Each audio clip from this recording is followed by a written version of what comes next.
السلام علیکم ورحمۃ اللہ وبرکاتہ۔ رمضان المبارک کا مہینہ قریب آ رہا ہے۔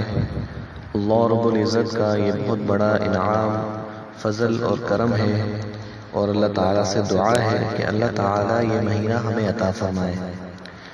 رمضان المبارک کا مہینہ مسلمانوں کے لیے حق تعالی شانہ کا بہت ہی بڑا انعام ہے، مگر جب ہی کہ اس انعام کی ہم قدر بھی کریں، ورنہ ہم سے محروموں کے لیے ایک مہینے تک رمضان چلائے جانے کے سوا کچھ بھی نہیں۔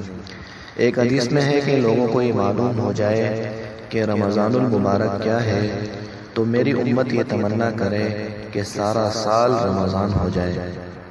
ہر شخص سمجھتا ہے کہ سال بھر کے روزے رکھنے کارے دارد، مگر رمضان المبارک کے ثواب کے مقابلے میں حضور صلی اللہ علیہ وسلم کا ارشاد ہے کہ لوگ اس کی تمنا کرنے لگے۔ ایک حدیث میں ارشاد ہے، رمضان المبارک کے روزے اور ہر مہینے میں 3 روزے رکھنا دل کے کھوٹ اور وساوس کو دور کرتا ہے۔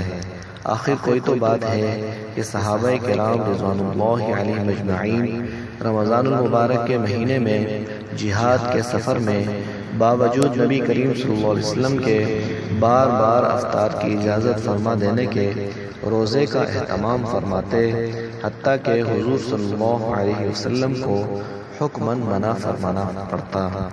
ایک حدیث پاک میں آتا ہے، نبی کریم صلی اللہ علیہ وسلم نے فرمایا، من صام رمضان ایمانا واحتسابا غفر له ما تقدم من ذنبه، جو رمضان المبارک کے روزے ثواب کی نیت سے ایمان کی حالت میں رکھے گا، اللہ رب العزت اس کے پچھلے سارے گناہ معاف فرما دیں گے۔